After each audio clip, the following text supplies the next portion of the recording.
ان کا ذکر ہوا تھا، ان کا میں نے ایک پروگرام دیکھا تھا جس میں انہوں نے ذکر کیا تھا آڑتیوں کے بارے میں، ٹیکس نیٹ کے بارے میں.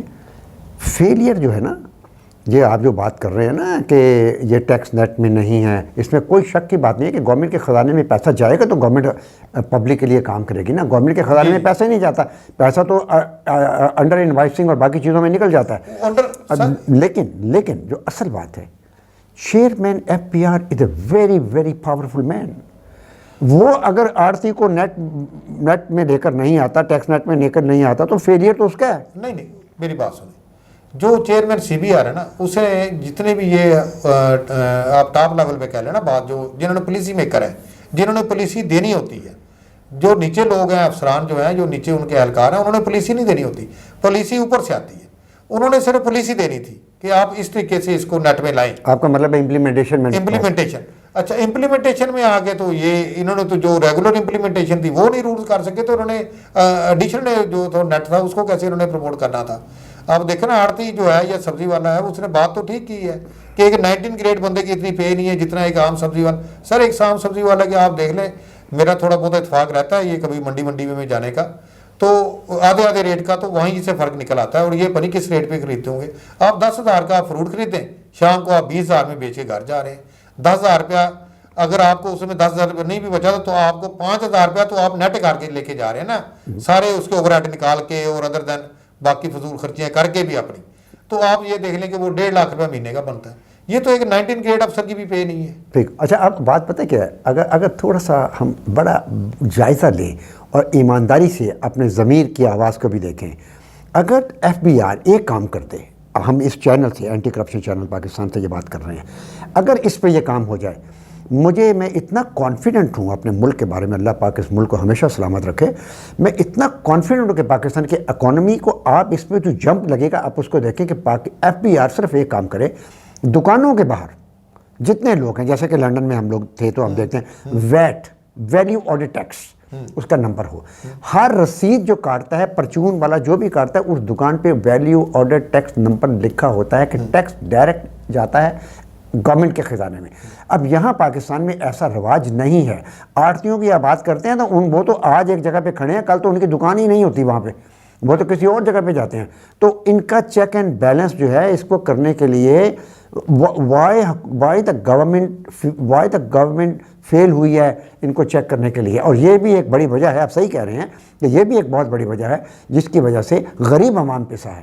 انڈے کی قیمت آپ دیکھ لیں، یہ بھی وہی فکس کرے گا. مرغی کی قیمت آپ کوئی روزمرہ کے استعمال کی چیزیں دیکھیں آپ. اب دیکھیں نا، وہ 19 والا تو 15-20 ہزار ٹیکس دے رہا ہے، اس کا حکومت کاٹ کے اس کو دیتی ہے پے، اس کا وہ ٹیکس نیٹ میں نہیں ہے. ایون جہاں سے وہ مال سے پرچیز کر رہا ہے وہ بھی نیٹ میں نہیں ہے. اور کہیں پہ کوئی ان کے اپنے کھاتے ہوتے ہیں جو میرے خیال میں شاید وہی پڑھتے ہوں گے یا کیا کرتے ہوں گے. یہ سارا نیٹ اس حکومت نے کوشش کی ہے، عمران خان صاحب نے بھی کوشش کی ہے، اور اوپر جنہوں نے پالیسی دی ہے انہوں نے بھی کوشش کی ہے. لیکن بات یہ ہے کہ جو نیچے جو سارا نیٹ پچھلے یہ رواج آ رہا ہے اور جو سسٹم ڈیولپ ہو چکا ہے، اس کو یہ بریک تھرو نہیں ہو سکے. وہ اس کی وجہ سے الٹیمیٹ یہ ہوا کہ عمران خان صاحب کیا اس میں فیلئر ہو گیا. انہوں نے مان لیا، انہوں نے کوشش بھی کی کہ جناب اس کو اس طرح کر دیں، اس طرح کر دیں. ان کو 1000 آپشنیں اور بھی دیں، فیسیلیٹیشن کرنے کی بھی کوشش کی، لیکن لوگ پھر بھی نیٹ میں نہیں آئے. الٹیمیٹلی حکومت کا یہ ملازمین جو تھے، جو کرپٹ لوگ تھے سارے، انہوں نے اس کا فیلئر کی طرف لے گئے. اچھا اب ایک اور بات، جو رول آف اپوزیشن ہوتا ہے نا پوری دنیا میں، آپ دیکھ لیں، اب امریکہ میں دیکھ لیں، ٹرمپ اور آپ کے سامنے الیکشن میں جو کچھ واقعہ ہوا، لیکن ultimately the day gonna come when you will see Trump اپنے پریزیڈنٹ کے ساتھ کھڑا ہوگا، اپنی قوم کے ساتھ کھڑا ہوگا. پاکستان میں جو اپوزیشن کا رول ہے نا، اس پاکستان میں اس موقع پر جب کہ پاکستان کو علاقائی سالمیت کے خطرات کا، چیلنجز کا سامنا ہے، پاکستان کو جو ڈیپتھ ہے، پاکستان نے جو قرضہ دینا ہے، انٹرنل ایکسٹرنل جو ہمارے پہ قرضہ ہے، اس کے جو مسائل پیش آ رہے ہیں، اس میں آپ دیکھیں کہ جو رول آف اپوزیشن کہیں نظر نہیں آتا کہ ہم آپ کے ساتھ کھڑے ہیں، ہم آپ کے لیے مدد کریں گے. تو یہ تمام کی تمام چیزیں جو حکومت کے لیے مسائل کا باعث بھی بن رہی ہیں. تو اس لیے ہم حکومت میں ساری بات نہیں کہہ سکتے. حکومت میں تو کوئی شک کی بات نہیں ہے کہ حکومت کا فیلئر یقیناً اپنی جگہ پہ ہے، لیکن رول آف اپوزیشن کے بارے میں آپ بتائیے کہ at this present stage in this prevailing situation when the Pakistan is going down economically اور پاکستان کا عوام پستا ہی چلا جا رہا ہے، اپوزیشن کا رول کیا ہونا چاہیے؟ اپوزیشن ہے، آپ یہ دیکھیں کہ یہ اپوزیشن جو اب چل رہی ہے عمران خان صاحب کے دور میں 2-2.5 سال سے، کسی اپوزیشن کے لیڈر نے آج تک یہ کوشش کی ہے کہ جناب علی یہ جو ہے نا آپ ٹیکس نیٹ میں آئیں اور آ کے تو یہ پاکستان کی بہتری کے لیے کسی لیڈر کی میں نے زبان سے میں نے آواز نہیں سنی کہ یہ لوگوں کو کوئی اچھی بات بھی کریں اور ملک کی ڈیولپمنٹ کے لیے کوئی بات کریں. یہ صرف اپنے پوائنٹ سکورنگ کے چکر میں اور ان کو کس طریقے سے ریپلیس کریں. اصل میں پرابلم یہ ہوتا ہے کہ یہ جو اپوزیشن ہے یہ سارا تو ہے نا یہ کھاؤ پیو گروپ ہے اور پاور رکھنا چاہتے ہیں، پاور ہنگر ہے اور منی ہنگر ہے، یہ وہ لوگ ہیں. تو یہ اپنے انٹرسٹ کے لیے صرف یہ کوشش کرتے رہتے ہیں کہ یہ جلدی چلے جائیں تاکہ 5 سال سے پہلے ہماری دوبارہ ٹرم آ جائے اور ہم پھر وہی لوٹ مار شروع کر دیں اور وہی اپنا جو ہے وہ پیٹ بھرنا اور خزانہ بھرنا شروع کر دیں ذاتی. یہ اس وجہ سے یہ مخالفت کرتے ہیں. کسی بھی اپوزیشن کو آپ نے دیکھا ہے آج تک، یہ جو 2.5 سال سے تو اسپیشلی دیکھتے ہیں کہ انہوں نے کوئی ڈیولپمنٹ کی بات کی ہو، کوئی عوام کو ٹیچ کرنے کی بات کی ہو کہ یہ اخلاقیات ہیں، یہ نارمز ہیں، آپ ان کے ساتھ چلیں. دیکھیں چیزیں جو ہوتی ہیں وہ پالیسیز جو ہوتی ہیں وہ مستقل ہوتی ہیں، پالیسیز نہیں چینج ہوتی ہیں، حکومتیں آتی رہتی ہیں، چہرے بدلتے رہتے ہیں، لوگ بدلتے رہتے ہیں. کبھی آپ نے دیکھا ہے کہ کسی یورپ یا ڈیولپ کنٹری کی کبھی پالیسیز چینج ہو گئی ہوں؟ وہ وہی رہتی ہیں جو عوام کی ویلفیئر کی. نہیں نیشنل انٹرسٹ میں ہو جاتی ہیں. نیشنل انٹرسٹ میں آپ کو بہت کوئی دیکھیں فورن سروسز جو ہوتی ہے نا، یہ کسی کی دوست نہیں، کوئی دوست نہیں ہوتا. دوست صرف نیشنل انٹرسٹ ہے. اگر پاکستان کا انٹرسٹ چائنا کے ساتھ ہے تو پاکستان چائنا سے ڈیل کرے گا، امریکہ کے. یہ تو بڑی سیدھی سی بات ہے. اور آپ نے دیکھا، آپ نے ابھی دیکھا کہ رشیا پاکستان کی طرف آیا، آپ نے دیکھا چائنا پاکستان کی طرف سے آیا، آپ نے دیکھا ٹرکش پاکستان کی طرف سے آیا. لیکن ایٹ دا سیم ٹائم آپ نے دیکھا کہ پاکستان 72 ایئرس جو پاکستان کے دوست ہیں، they drift away from Pakistan for the national. لیکن پاکستان کی جو اپوزیشن تھی ان کو چاہیے تھا کہ وہ حکومت کے شانہ بشانہ کھڑے ہوتی. اس میں حکومت کا بھی پرابلم ہے کہ حکومت نے اپوزیشن پہ بہت سے ایسے کیسز بنائے جو ان کو نہیں بنانے چاہیے تھے. میرا خیال میں کہ عمران خان صاحب کو جو ان کے مشیر تھے انہوں نے صحیح مشورے نہیں دیے، جس کی وجہ سے ان سے بھی بہت سے کام جو تھے وہ بہت جلد بازی میں ہو گئے. لیکن ایٹ پریزنٹ ہم یہ پوچھنا چاہیں گے آپ سے کہ آپ یہ بتائیے کہ ان حالات میں آپ کو مستقبل میں یہ جو فیبروری مارچ، یہ 2 ماہ جو آ رہے ہیں، اس میں پاکستان پہ ایک بہت خوفناک وقت اللہ تعالیٰ کبھی نہ لائے. میں پھر یہ کہوں گا IMF والا کیس آپ کو پتہ ہے سارا کہ IMF کیا کرنے جا رہا ہے پاکستان کے ساتھ. اگر یہ ہمیں ریلیکسیشن مل جاتی ہے تو پھر تو ہم فارورڈ آگے آئیں گے. اگر نہیں ملتی تو پاکستان کی صورتحال کیا ہوگی؟ اس سلسلے میں ہمیں کیا اسٹریٹجی اپنانی چاہیے؟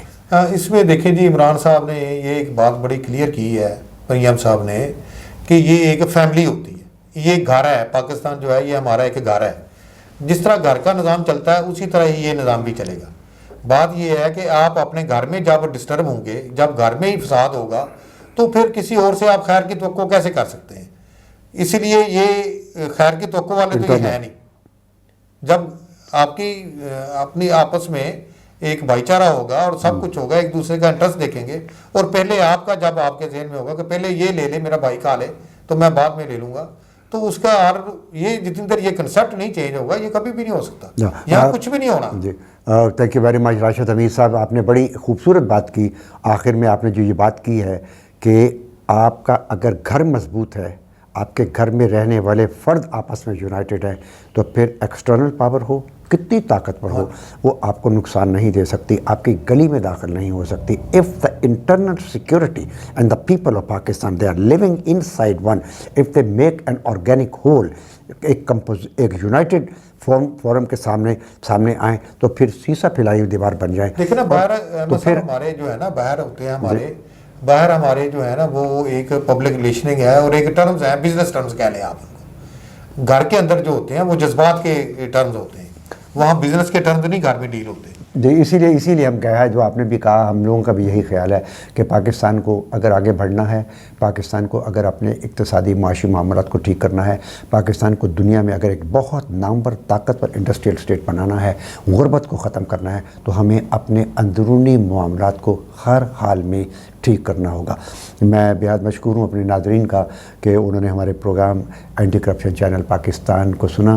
آپ سے ہماری صرف یہی درخواست ہے، اپنا فیڈ بیک ہمیں ضرور دیجیے، بیل آئٹم پر ضرور کلک کیجیے. آپ کی رائے ہمارے لیے بہت مفید ہے. آپ کی اسی رائے کے پیش نظر ہم اپنے پروگرام کو زیادہ بہتر طریقے سے آپ کے سامنے پیش کر سکیں گے.